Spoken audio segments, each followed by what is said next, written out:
faisiez des séances de fractionnés. Et comment vous organisez votre entraînement en ski alpe? Des séances de fractionnés en ski alpinisme. Fractionné ski alpe alors non, j'en fais pas.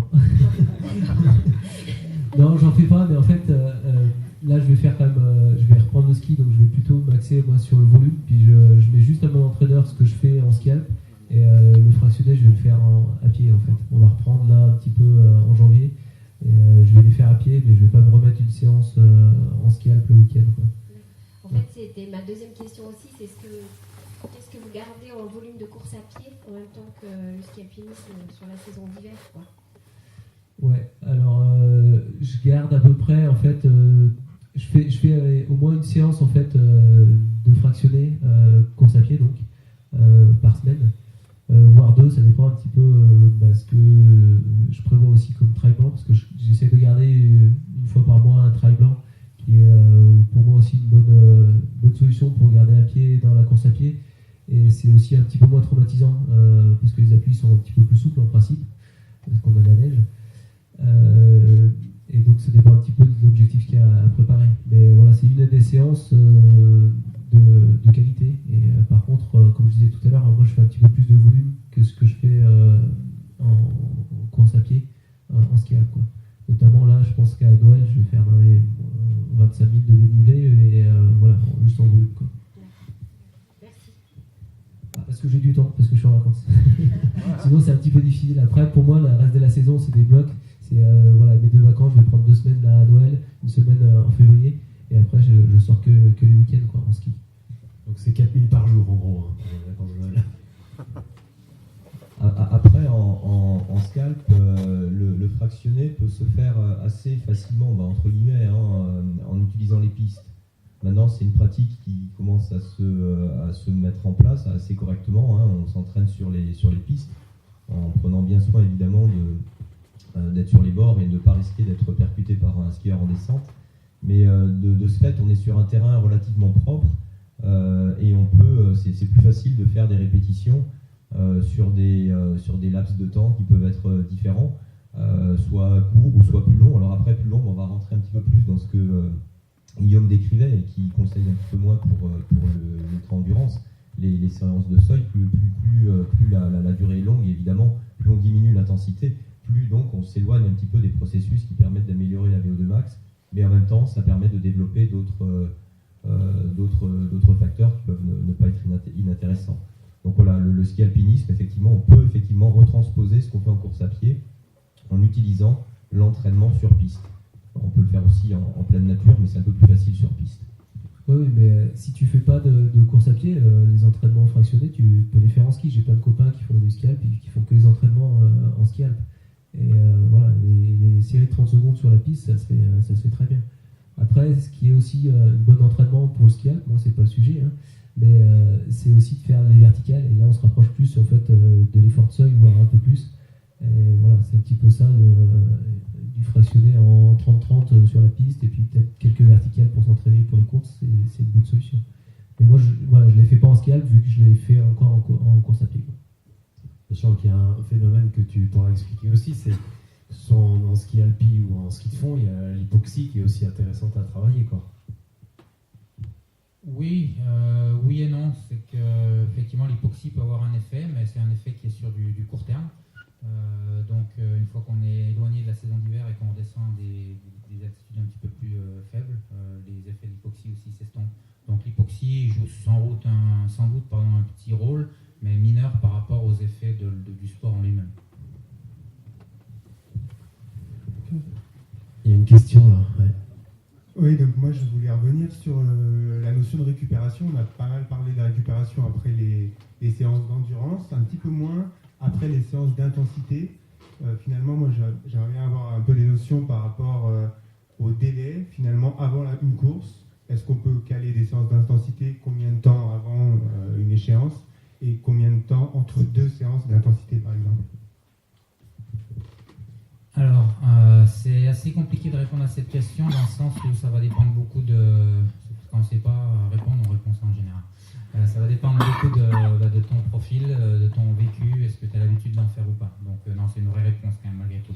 Alors quand même, pour ne pas botter complètement en touche, je dirais que c'est quand même compliqué risquer de faire plus de 2 séances d'intensité. Ce sont des vraies séances d'intensité, 2 par semaine.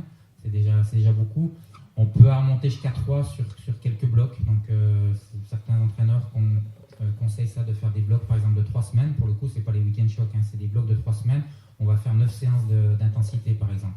C'est un peu risqué, on peut assez vite se mettre dans le rouge. Ça peut être efficace si ça fonctionne. Après, en termes de récupération post-séance, je crois que tu as parlé aussi de ça. Si on fait, c'est pas tellement important en fait, c'est la même chose quand on dit, comme je disais tout à l'heure, est-ce qu'on est à 90 ou 95%, la récupération, à partir du moment où on la fait active, on marche, on court doucement, après tout, peu importe. Et enfin, combien de temps on doit faire une séance d'entraînement, quel délai on doit laisser entre la dernière séance intense et un ultra par exemple ou un trail. On peut laisser un délai assez court à condition de faire une séance d'intervalle relativement courte aussi. Donc quand on parlait, François on a déjà parlé du tapering, donc de l'affûtage avant un ultra. On peut maintenir de l'intensité, d'ailleurs il est conseillé de maintenir de l'intensité, y compris des séances d'intervalle, mais plutôt que de faire des séances qui vont par exemple avoir 12 répétitions, on peut se limiter à 6 voire à 4. Donc on peut faire de l'intensité assez proche, par contre il faut diminuer le volume, le nombre de répétitions que l'on va mettre dans sa séance d'intensité. Et ça, c'est plutôt d'ailleurs le type d'approche qui est conseillé en général par les entraîneurs. Dernière question, Laurent. Dernière, on passera après à la diététique avec François. Pour revenir sur la notion de travail au sol qui était inutile, je suis plus que d'accord avec toi et je pense même que c'est pas seulement inutile, mais c'est plutôt dangereux. Je vois beaucoup de types de surentraînement de stakhanovistes de l'entraînement qui progressent avec des années, qui ont un geste qui devient techniquement fluide, qui ont du rendement, qui sont capables de courir sur tous les terrains. Et en fait, ils s'entraînent de plus en plus parce qu'ils sont de plus en plus passionnés et ils cumulent des séances avec une intensité qui n'est pas extrême mais qui est toujours haute. Avec par exemple, j'ai mon tour de référence, j'ai mis 1h42, demain si je mets 1h39, c'est que je suis meilleur. Et l'entraînement progresse en volume, en intensité, les gens deviennent de plus en plus brillants, mais en fait, l'intensité au seuil est une intensité qui fatigue, qui crée du surmenage, elle crée très peu d'adaptation. On peut considérer qu'au-delà de 7 semaines, il n'y a plus d'adaptation, mais on ne fabrique plus que de la fatigue. Et moi, je suis souvent questionné, parce qu'on est proche d'avion de chasse, comme vous aviez ou d'autres, pour des conseils. Mais la plupart du temps, quand on écoute les gens, le premier conseil qu'on a à leur donner, c'est ralentis. Tu cours trop vite. Par contre, les séances d'intensité, tu ne les fais pas du tout assez vite. La vitesse, c'est pas ça du tout, c'est beaucoup plus intense que ça. Donc, rayer d'une grosse croix rouge le travail au seuil, revaloriser le travail à haute intensité. Et moi, les séances d'endurance de base, je peux les faire avec ça. J'ai 55 piges, je peux les faire avec lui. Demain matin, on va skier ensemble. Bon, il va m'attendre un petit peu, mais je peux les faire. Alors que ces séances de VMA, même les voir, ça me fatigue. Oui, c'est un peu pour ça que j'ai voulu prendre ces deux extrémités. Je partage tout à fait ton avis. Pourquoi les gens font ça? Parce que quand on fait des séances du type seuil, ou un peu en dessous du seuil d'ailleurs, ce sont des séances qui sont à la fois plaisantes parce qu'on a des sensations, on va assez vite, et en même temps, c'est pas aussi dur. Xavier Ludo disait, les séances d'intervalle, training, oui, ça fait mal. Ça fait mal à la gueule. Donc ces séances au seuil, elles font moins mal, elles passent mieux. Mais je partage tout à fait ton avis. Il faut avoir, et en fait, c'est ce qu'on appelle, je n'ai pas encore donné le terme, mais cet entraînement où on va faire taper dans les très hautes intensités et à l'inverse, avoir des séances à très faible intensité sous forme de week-end shock, et puis bien sûr aussi des séances plus courtes, mais aussi à très faible intensité, comme tu disais Laurent, c'est ce qu'on appelle l'entraînement polarisé. Donc on va limiter justement l'entraînement qui est autour du seuil, et la majorité des athlètes qui ne s'entraînent pas de façon structurée ont naturellement tendance, surtout quand on sort en groupe, on se tire un peu la bourre, donc on va faire des séances ensemble, et on va être à peu près à ces intensités-là. Donc c'est pas très grave d'en faire quelques-unes, mais effectivement si on fait que ça, on peut très vite se mettre dans des états de surmenage. C'est tout pour aujourd'hui. Si tu as apprécié l'émission, le meilleur moyen de me le faire savoir est de me laisser un commentaire, soit sur iTunes, soit sur le site www.objectivestrike.com. Merci d'avance.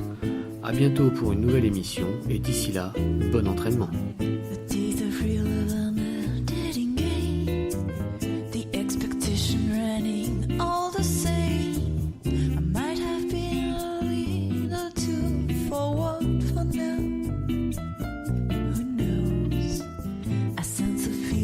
Love is in the air.